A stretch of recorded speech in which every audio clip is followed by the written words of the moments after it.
livro de Provérbios, capítulo 14.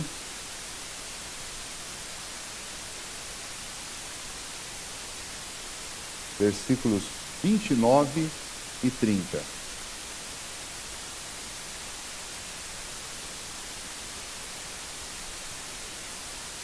O longânimo é grande em entendimento, mas o de ânimo precipitado exalta a loucura.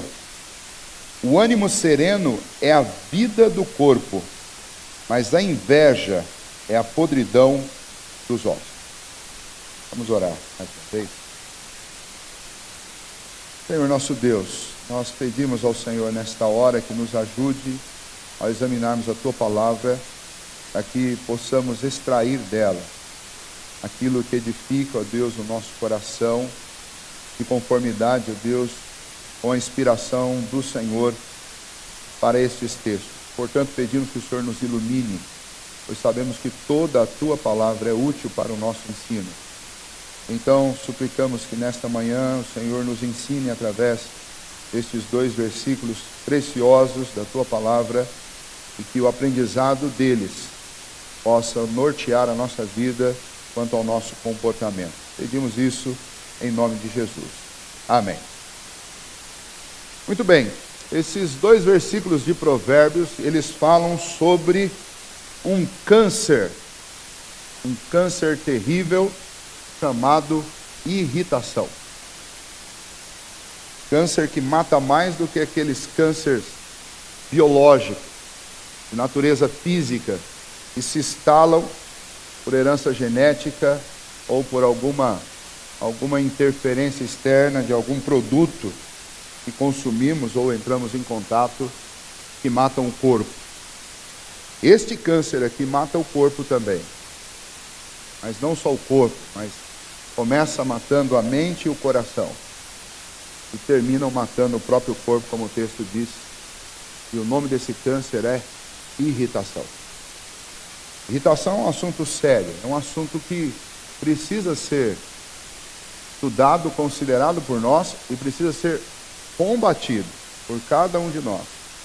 Porque a irritação, ela é uma demonstração, entre muitas outras coisas, ela é uma demonstração de incredulidade, ela é uma demonstração de desconhecimento dos caminhos propostos pelo Senhor e, por fim, é uma demonstração de ausência de Deus no coração. Que onde Deus habita e no coração cheio do Senhor e da Sua palavra, existe paciência. Então nós vamos olhar nesse texto. Esse texto tem algumas curiosidades interessantes para nós. Primeiro, o que está traduzido aí por longanimidade é a mesma palavra que pode ser traduzida, e se você está com uma versão diferente da Bíblia, você vai encontrar em outras versões esse mesmo texto traduzido por paciência. E a outra palavra que aparece especialmente no 2º versículo, traduzida aqui na nossa versão revista e atualizada por inveja, ela aparece em outras traduções como uma paixão ardente, como alguma coisa que avassaladoramente toma todo o seu coração e te tira do centro por causa disso. Então, as 2 palavras contrastantes deste texto, longanimidade ou paciência, contrastando com irritação, e especialmente pensando nessas 2 palavras, o significado literal dos termos que aparecem na língua hebraica, no termo traduzido aí na nossa versão por longanimidade, em algumas outras versões por paciência, o termo é erek.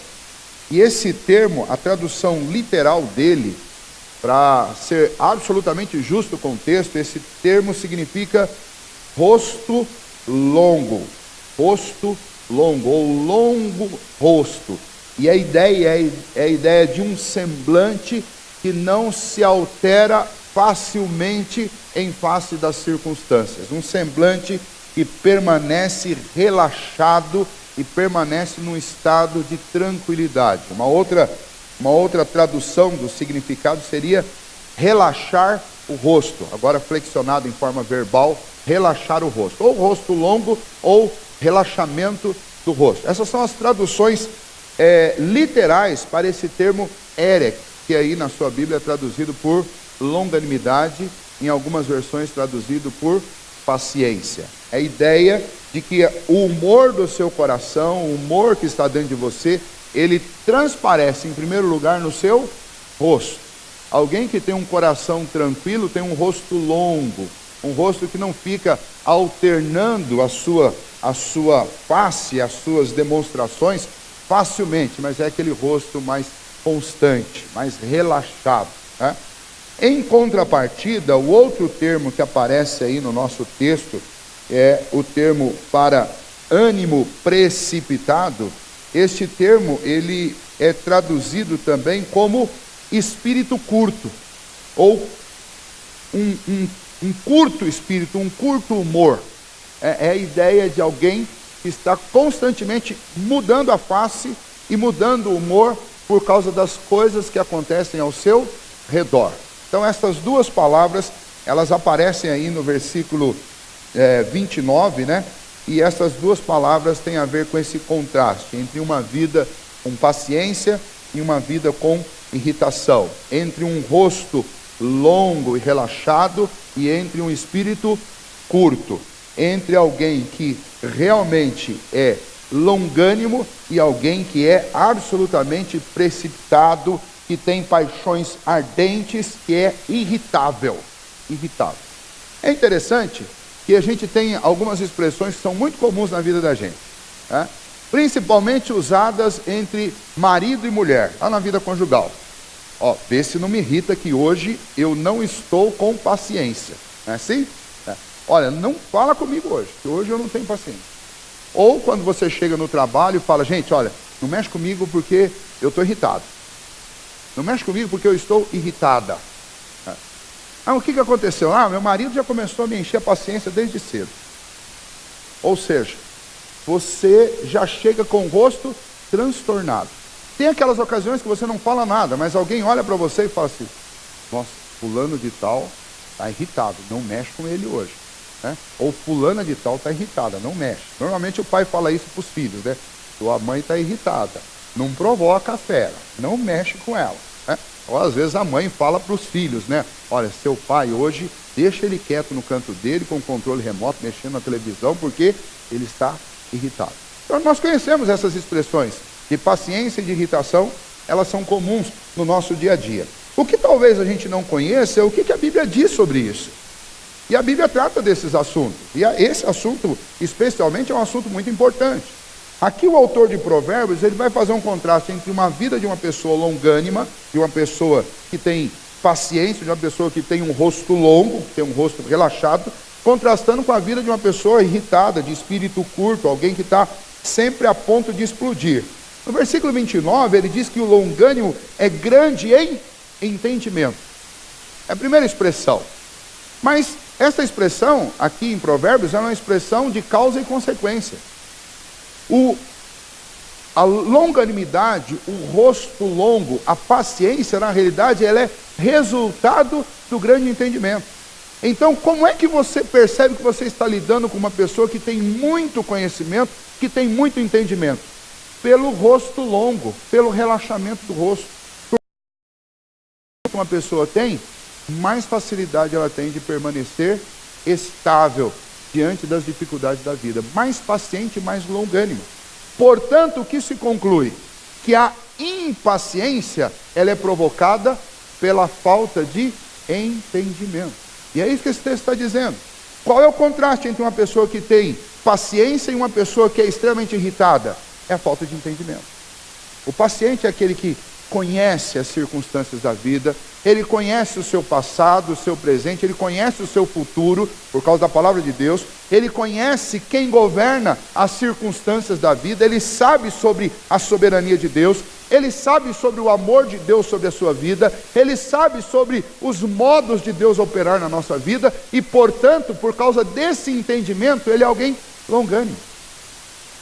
Ele não fica como aqueles gráficos, né? Que descrevem, por exemplo, a economia do nosso país, né? Que fica altos e baixos, altos e baixos, altos e baixos. Ou aquele gráfico quando você vai fazer um eletrocardiograma. O rosto não é uma expressão do eletrocardiograma que está um risco para cima, um risco para baixo, um risco para cima, um risco para baixo. Alguém que tem entendimento tem a tendência natural, por aquilo que sabe, a permanecer paciente. E nós precisamos considerar isso, por quê? Porque se você é um daqueles impacientes, irritáveis, contumazes, então você precisa do quê? Você precisa de investir em entendimento, buscar, tanto no estudo, especialmente da palavra de Deus, mas também na oração e no clamor ao Senhor, para que Deus te conceda aquela sabedoria que só Ele pode dar, que é a sabedoria lá do alto, aquela que vem descendo do Pai das luzes, porque é esta sabedoria que vai permitir a você, vai dar condições a você para que você mantenha um ânimo calmo. Todos nós precisamos disso em alguma medida.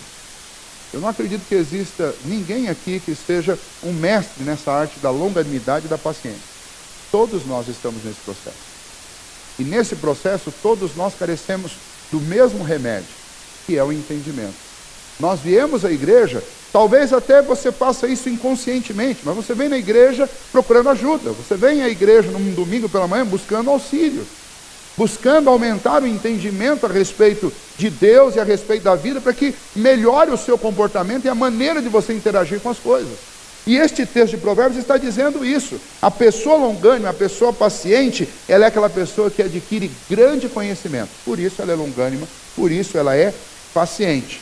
Em contrapartida, o de ânimo precipitado exalta a loucura. O que ele está dizendo?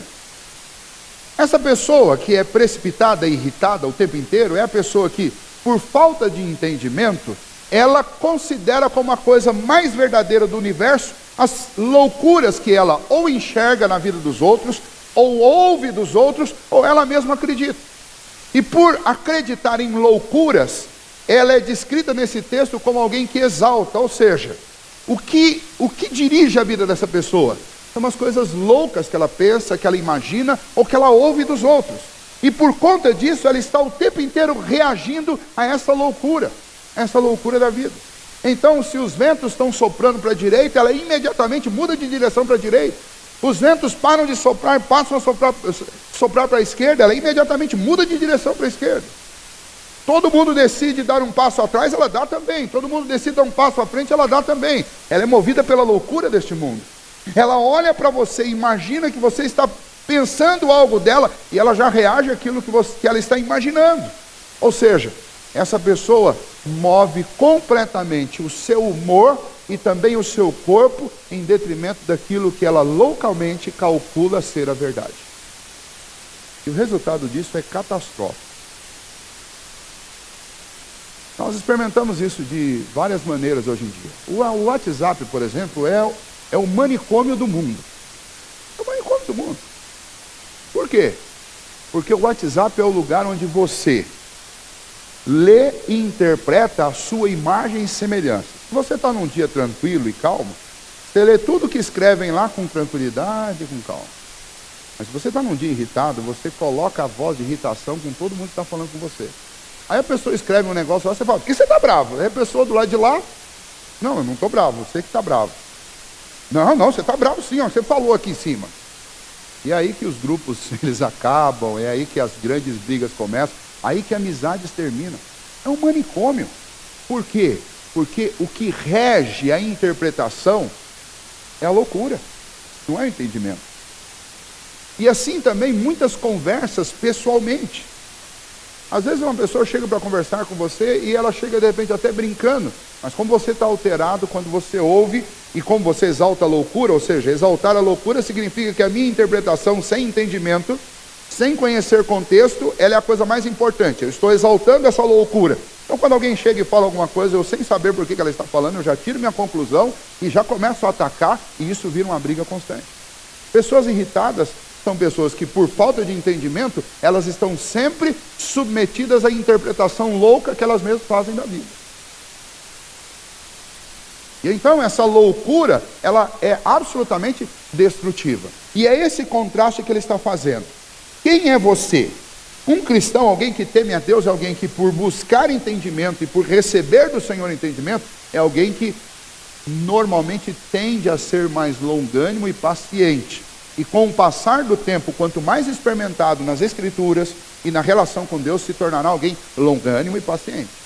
Do outro lado está o outro grupo, é o grupo que, por se deixar orientar pela loucura do pensamento desse mundo, da cultura desse mundo, dos seus próprios desejos, do seu próprio coração, dos seus ímpetos, do seu instinto, essa pessoa exalta a loucura e, portanto, ela interpreta a vida da maneira louca como ela pensa e sente. E o resultado disso é que o espírito dela será curto. Qual que é a ideia de espírito curto? O ânimo dela é igual àquele gráfico lá do eletrocardiograma. Na mesma hora que ela está rindo, ela está com raiva, ela está brava. E aí acharam um nome bonito para isso hoje. É bipolar. Não, tem que ter paciência com o fulano, que ele é bipolar. E de 100 pessoas que chamam de bipolares por aí, se tiver 2 ou 3 lá, é muito. A grande maioria não é bipolar, que eu disse mais nenhum. A grande maioria é alguém de ânimo curto. É alguém que não tem paciência, não tem longanimidade. E então o humor fica alterando o tempo inteiro. Mas isso acabou virando uma muleta e uma desculpa para quem não quer se corrigir. Olha, eu sou bipolar, então não mexe comigo, isso é uma coisa biológica, isso não adianta você mexer comigo. E biológico nada, é falta de entendimento. Não estou dizendo que não existam casos, existem, mas não acredito que seja na quantidade que as pessoas andam falando por aí. Da mesma forma que depressão virou desculpa também para se entregar à tristeza e ao desânimo. Começou a ficar triste, estou em depressão. Mas já foi fazer um exame, já foi conversar com um especialista para saber se é depressão mesmo? Não fui porque nem precisa. Como não precisa? É desculpa para a gente se entregar a uma condição que não é real, que é loucura. Ou seja, é esse tipo de coisa que o texto está falando, está chamando aqui de ânimo precipitado. Está o tempo inteiro tirando conclusões loucas e reagindo de forma irritada a essas conclusões que são tiradas na loucura. Tem casamentos que terminam por causa disso, por falta de entendimento e por se entregarem à loucura. Tem relacionamento de pai e filho que acaba por causa disso, por causa de entendimento precipitado, de humor curto, de espírito curto, de falta de paciência, que é resultado da falta de conhecimento. Se nós gastássemos mais tempo buscando entendimento na palavra do Senhor e orando, do que tentando entender humanamente a cabeça de uma outra pessoa, seja o esposo, o filho, o pai, nós teríamos muito melhores resultados do que tentando simplesmente exaltar a loucura, achando que a nossa mente finita é capaz de decifrar o que está na mente de uma outra pessoa ou no coração dela. Nós devemos nos entregar à busca da sabedoria divina, para saber como lidar com pessoas. É muito difícil. E na tentativa de corrigir, eu devo começar corrigindo a mim mesmo, do que tentar corrigir os outros. Quando a gente tenta corrigir os outros, você está automaticamente ignorando o que você é e precisa tratar, e você está considerando apenas o que é do outro. E o problema é que você vai se frustrar do mesmo jeito. Se você não consegue mudar a si mesmo, você acha que vai mudar o outro? Não vai. Mas vai ficar muito irritado e vai irritar muito a outra pessoa que está nesta relação com você, seja de amizade, seja uma relação de amor. O versículo 30, ele faz uma ligação, mas é uma ligação mais fisiológica. Ele sai do campo das ideias, sentimentos e pensamentos e vem para o campo físico. E aí ele diz, versículo 30, o ânimo sereno, ele está falando da mesma coisa, está falando de longanimidade, paciência. Ele diz, é vida para o corpo. Aqui corpo não é alegoria, não é simbologia. Ele está falando de corpo físico, está falando de massa, de carne. O ânimo sereno, ou seja, a longanimidade, a paciência, é vida para o corpo, ou vida do corpo. Mas a inveja, que aqui é o mesmo termo, a palavra que nós encontramos aqui é a mesma que está no primeiro verso, traduzida por falta de ânimo, aqui é chamada de inveja, porque uma das expressões dessa falta de ânimo é você estar descontente com o que você é e que você tem, sempre querendo o que é do outro. Então, nisso você fica loucamente tirando conclusões precipitadas, buscando coisas que não vão te fazer bem, e você vive com sua alma inflamada, apaixonada por coisas, ou por circunstâncias, ou por pessoas que não vão trazer felicidade para você. Mas isso tudo vai perturbar o seu corpo de tal maneira que ele diz, mas a inveja é a podridão dos ossos. Como isso é verdadeiro? Ache uma pessoa longânima e você vai encontrar uma pele bonita, você vai encontrar um corpo saudável, você vai encontrar uma pessoa com saúde e uma pessoa que vai viver muito, se é que já não é uma pessoa idosa vivendo há muitos anos. Acha uma pessoa irritada, que é coisa muito fácil, que você vai encontrar alguém doente, com muita dor no corpo, com um problema, literalmente com um problema nos ossos, prestes a morrer. Porque é isso que a irritação faz com o problema. E aí a gente lê revista, assiste programas na televisão, ajudando a se prevenir contra o câncer. Não coma isso porque é cancerígeno, não coma aquilo outro porque é cancerígeno, não coma isso ou não beba aquilo porque quem bebe tem mais propensão a ter câncer, mas vive irritado. Quer dizer, você pode deixar de comer todas essas coisas, você já tem um câncer dentro de você chamado irritação, espírito curto. Vai matar você, vai destruir os seus ossos. Vai destruir primeiro, porque é pecado. E Davi diz que pecado é uma coisa que consome os nossos ossos. Ele diz, enquanto eu calei o meu pecado, envelheceram os meus ossos pelos meus constantes gemidos, dia e noite. A irritação, ela faz isso, ela é autodestrutiva. A irritação, ela, em termos práticos, ela faz o quê? Ela estampa a loucura. É isso que a irritação faz. O sujeito, quando ele está na sua serenidade, na serenidade no ânimo, ele é uma pessoa contida, é uma pessoa afável, é uma pessoa serena, é uma pessoa com quem é fácil de lidar. Mas quando alguém está irritado, e nós sabemos o que é isso, porque todos nós já ficamos, os minutos ou as horas de irritação é um estágio de loucura. Gente irritada é capaz de pegar coisas e tacar na parede para quebrar. Gente irritada é capaz de fazer coisas que na normalidade, na serenidade, você jamais faria. Porque a irritação, ela faz isso. Meu pai nunca foi uma pessoa irritada. Ele sempre foi um homem mais pacato, mais sereno. Meu ânimo é bem diferente do dele. Preciso muito da ajuda do Senhor para ajudar, para segurar o ânimo, né? E antes de entrar no seminário, eu acredito que eu era muito mais colérico, muito mais enérgico. E o instituto e o seminário ajudaram muito.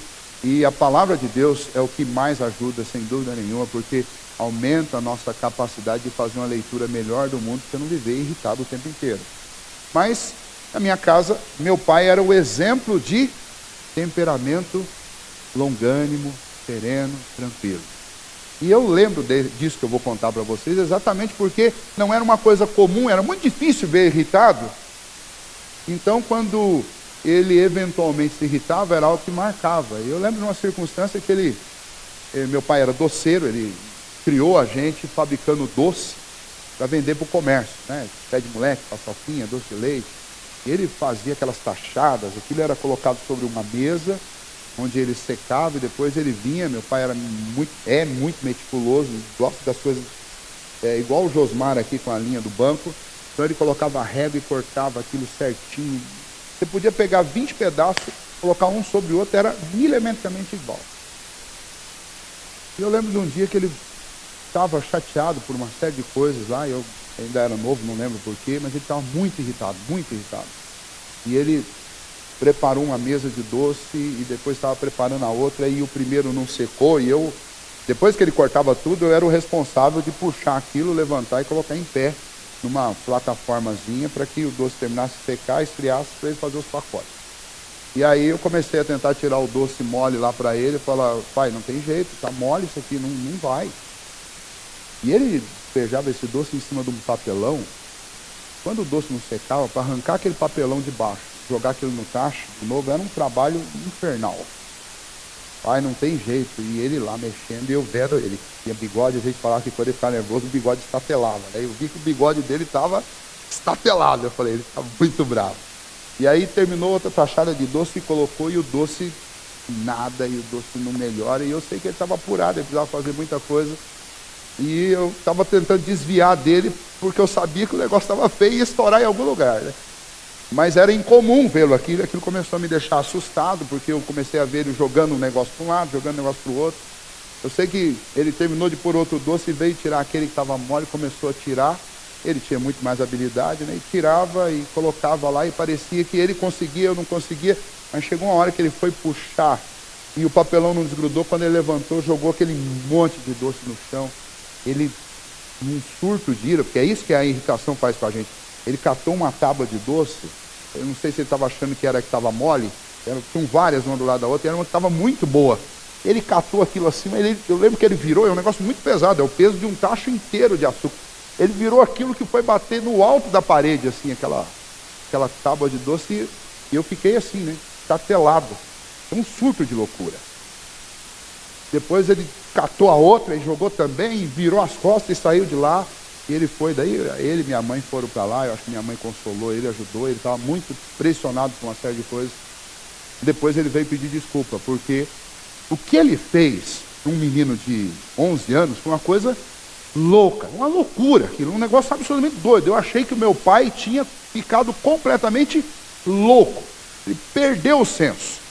E é exatamente isso que a irritação faz com a gente, faz com que você perca o senso do que é real, do que é normal, do que é plausível.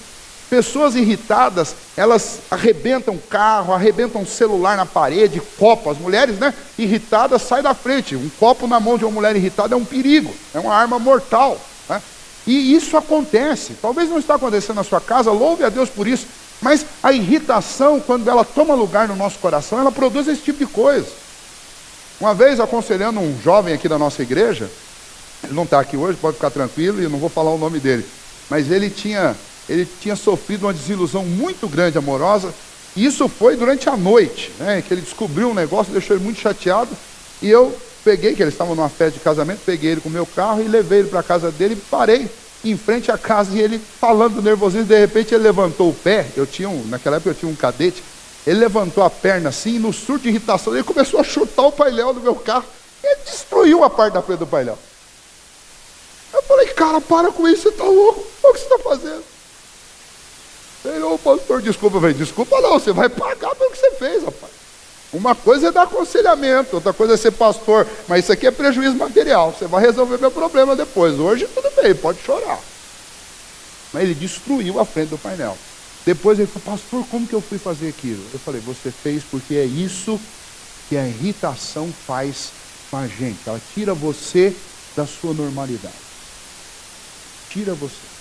Existem coisas muito mais absurdas que são produzidas, entre elas, de novo eu falo para vocês, alguns casos realmente são comprovados que são biológicos, mas até dentro do direito se prevê uma certa tolerância com mulheres que têm um problema depois do nascimento do filho, que elas ficam enlouquecidas. Tem casos nos Estados Unidos, por exemplo, de mãe que colocou o filho dentro da máquina de lavar e mandou lavar. Bebezinho, matou. E depois foi absolvida porque existe um período que a mulher tem esse tipo de transtorno. Mas o problema é que nós usamos esses períodos da nossa vida como desculpa para fazer coisas loucas, fruto da nossa indignação. Os homens usam o período da última semana antes do pagamento, né? Os homens, uma semana antes do pagamento, eles são os mais irritados do mundo e todo mundo tem que aceitar. Por quê? Porque está no final do mês. E as mulheres usam os dias delas para dizer, olha, não mexa comigo, que eu estou nos meus dias. Como se isso desse direito de a gente viver irritado. A palavra de Deus não trata a irritação dessa maneira. A palavra de Deus, ela mostra que existe um perfil, que é um perfil de quem tem entendimento, que é um perfil de longanimidade e paciência. E existe um outro perfil, que é o perfil de quem não tem entendimento, e de quem se entrega à loucura, que é o perfil de quem vive irritado. Agora, o versículo da sequência traz a causa e traz as consequências disso. A pessoa que é longânima e paciente, o texto diz que essa pessoa tem vida para o corpo. Ou seja, a paciência e a longanimidade, elas vão te dar uma grande recompensa, que é a longevidade, é vida para o corpo. Gente paciente e gente longânima vive bem e vive bem. Em contrapartida, os irritáveis, né, as pessoas irritadas, impacientes, elas têm o seu corpo apodrecido de dentro para fora. E aí, o texto é muito prático. O que eu quero ser? Todo mundo, se eu perguntar aqui quem quer viver muito, todo mundo levanta a mão e fala, eu quero. Mas a questão é, o que você está fazendo para isso? Não, pastor, os meus dias estão escritos e determinados por Deus. Estão mesmo. Se Deus escreveu que você vai viver 80, não tem o que te faça viver 70. Só tem um detalhe. A maneira como você está vivendo aqui vai qualificar que tipo de vida você vai ter até os seus 80 anos. Então, se você é uma pessoa irritada que vai ficar com os ossos podres, se Deus for muito misericordioso, você morre logo. Mas se Ele planejou 80 anos para você e você chegou aos 40 com toda a irritação, já com o corpo todo arrebentado, se prepara para mais 40 anos de dor nos ossos. Seus ossos apodrecem por causa da irritação e da falta de... Cristãos deveriam ser as pessoas mais longânimas e pacientes da terra. Por estarmos aqui nesta manhã na igreja, nós devemos ser as pessoas mais longânimas e pacientes das nossas famílias, entre os nossos amigos. Porque é isso que o Senhor espera. Muito bem, qual que é a base das Escrituras para confirmar isso que Provérbios está dizendo? Eu posso sempre ir para o exemplo do Senhor Jesus, mas hoje eu quero não apenas usar o exemplo de Cristo, mas eu quero usar o próprio exemplo da Trindade, do nosso Deus. Quando nós chegamos no Novo Testamento, você vai ler, por exemplo, a carta aos Romanos, no capítulo 3, o versículo 25 diz que o nosso Deus, Ele propôs como pagamento pela fé dos nossos pecados o sangue de Jesus Cristo, para demonstração da sua justiça. Por quê? Por ter Ele, na sua paciência, deixado de lado os delitos outrora cometidos por nós. Ou seja, a própria obra da redenção é uma demonstração do tamanho da paciência de Deus. O homem ofende Deus desde o dia da queda. E Deus tolera essas ofensas, e tolera, inclusive daqueles que Ele elegeu para serem dele, e tolera, e um dia manda o seu Filho para morrer na cruz pelos nossos pecados, para pagar essa dívida, e depois disso os homens creem em Cristo Jesus, alguns e outros não creem, e o Senhor continua tolerando por causa da sua paciência. Paciência essa, que no caso de Deus é natural da essência dele, mas é também resultado do conhecimento absoluto que Ele tem da história. Então Ele tem um dia para cada coisa. Por que Deus não derrama a ira dele sobre nós hoje, ou sobre o mundo hoje? A gente enxerga coisas absurdas acontecendo no mundo, e aí a gente fica pensando, mas por que Deus não manda fogo lá de cima e queima tudo? Deus não manda porque Ele tem um dia certo para fazer isso. Ele tem um dia estabelecido, tem o dia do juízo, é o dia que Ele vai fazer essas coisas. E pelo entendimento que Deus tem, de que cada uma das coisas tem o seu dia e hora, e nós encontramos isso descrito lá em Eclesiastes, há tempo para todo propósito debaixo do céu, ou seja, Deus tem tempo para tudo, por isso que Deus não fica derramando sua ira toda hora aqui e acolá, porque Ele tem tempo para fazer isso, Ele tem uma hora certa, Ele tem entendimento. O nosso Deus, Romanos capítulo 8, versículo 25, diz que, mas se esperamos o que não vemos, com paciência aguardamos. Ou seja, o Novo Testamento não só mostra a paciência de Deus, mas mostra que aqueles que creem em Deus, eles também confiam em Deus, e por confiarem em Deus, eles aguardam pacientemente esse tempo de Deus. Se Deus tem um tempo para cada propósito, na nossa vida aqui debaixo do céu, e em toda a eternidade, quem somos nós para ficarmos irritados por Deus não me responder hoje, ou não fazer isso hoje ou amanhã, conforme eu queria? Deus tem um tempo certo para fazer essas coisas. Então a irritação, além de tudo isso que nós já vimos, ela é absolutamente inútil, porque ela não vai mudar o tempo de Deus. Quando o Senhor Jesus estava falando sobre a ansiedade, que é um dos desdobramentos da impaciência, Ele está falando, olha, o que adianta vocês viverem ansiosos? A ansiedade acrescenta algum minuto no dia de vocês? Não acrescenta. A ansiedade vai melhorar a vida de vocês? Não vai, muito pelo contrário, ela vai piorar. É o que acontece no caso desta impaciência. Também quando nós olhamos a carta do apóstolo Paulo, 2 Coríntios, capítulo 1, versículo 6, diz, mas se somos atribulados, é para a vossa consolação e salvação.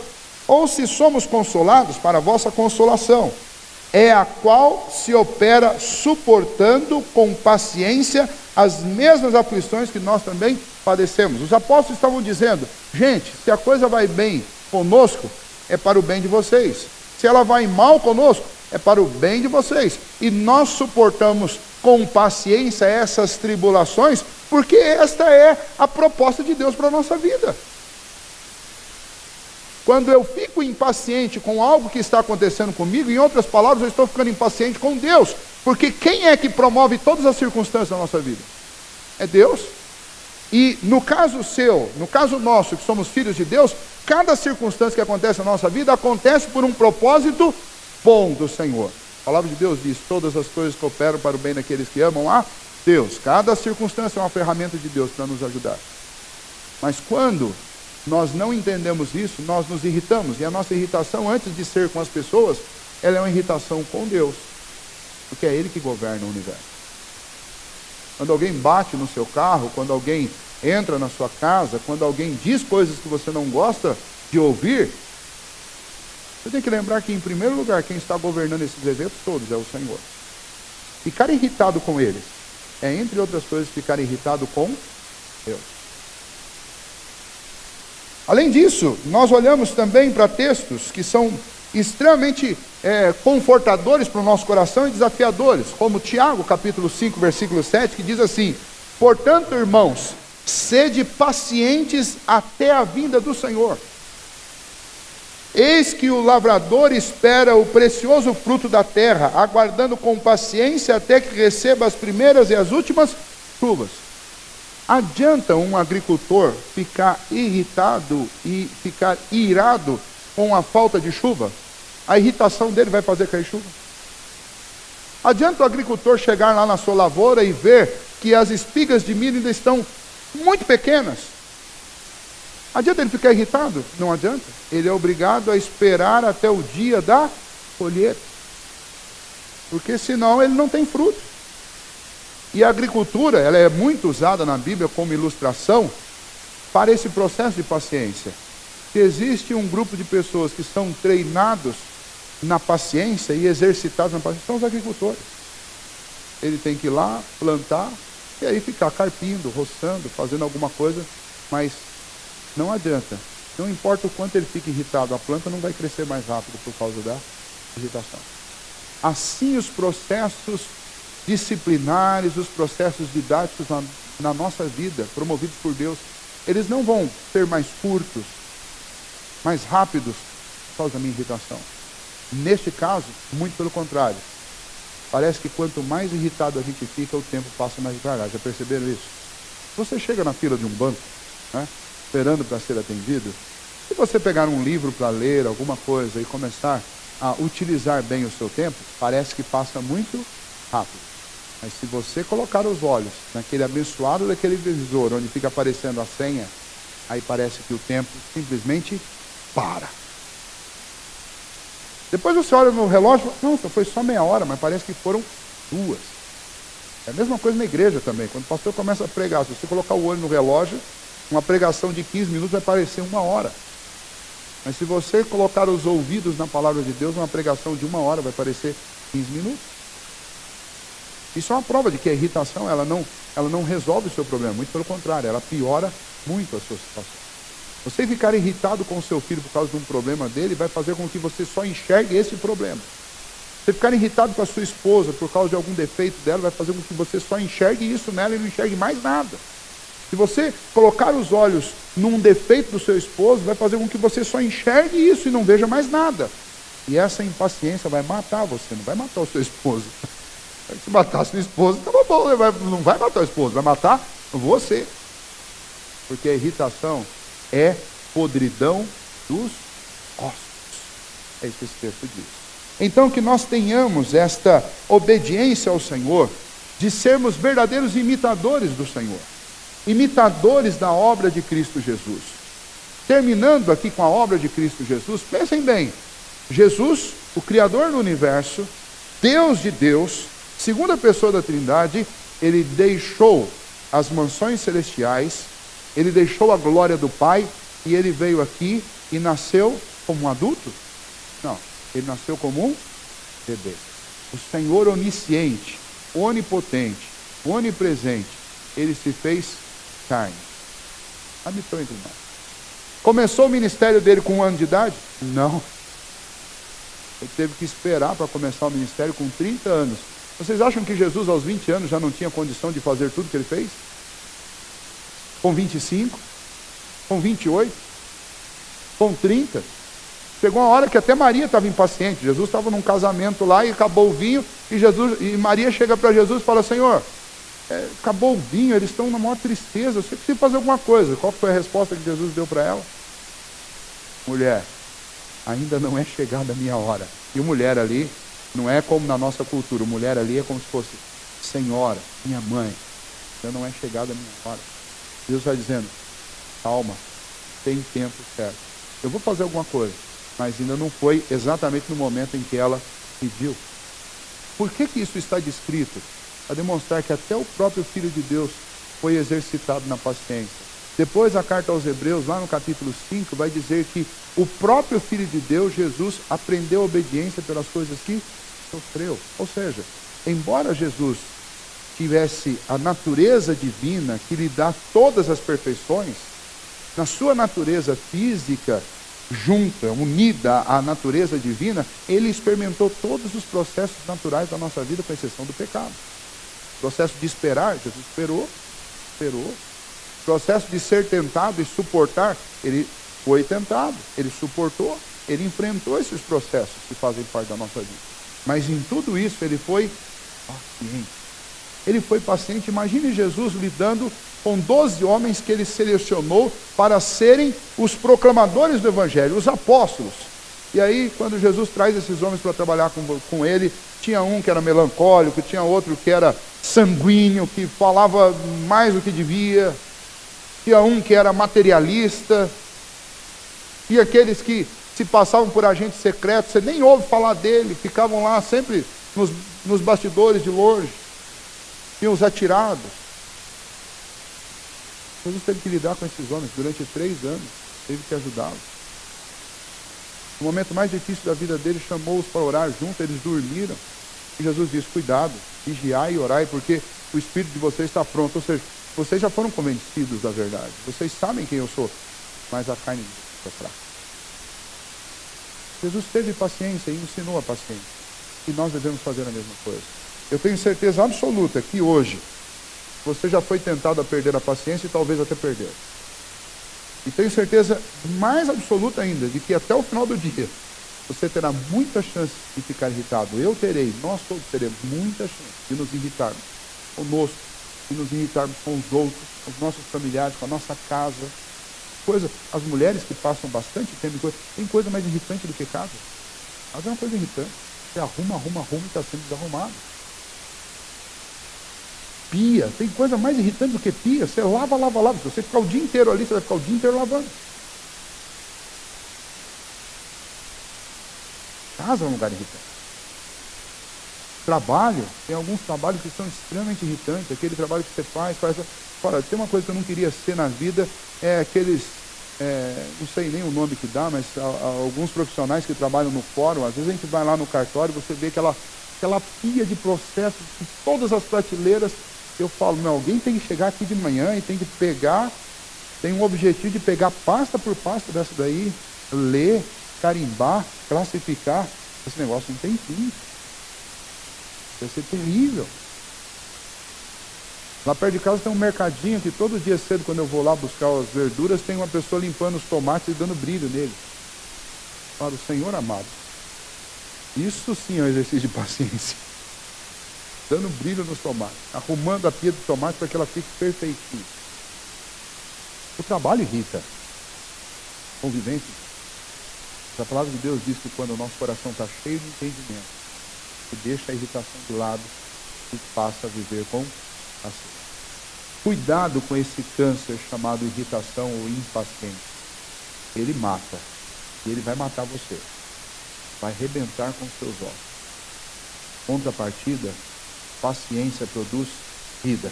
Paciência de Deus trouxe vida para nós. Paciência sua trará vida para o seu corpo. Paciência vai te ajudar a se livrar daquele monte de remédio que você fica tomando. É um grande remédio de longevidade. Sejamos mais pacientes. Lembra que a paciência você mostra no rosto. Não adianta dizer que é paciente, mas no rosto. Não, pastor, eu sou uma pessoa muito paciente. Aí você olha para o rosto para cima de mim, não. palavra paciência significa rosto longo, relaxado. Tem paciência, espírito curto, rosto duro. Então vamos lá, né? Aquele exercício de soltar essas 3 rugas que a gente tem aqui na testa é um exercício de paciência, né? É fácil de dizer se você tem paciência ou não. Basta olhar. Não vai usar botox, que daí não tem jeito da gente saber, porque o remédio para paciência não é botox, né? Não é mesmo. Então não adianta consertar de forma não natural, né, o rosto quando o coração está pegando fogo. Deus nos ajude. Nós precisamos de muita paciência, precisamos colocar de lado essa natureza impaciente, porque essa natureza mata o corpo. Em contrapartida, a paciência traz vida para o corpo.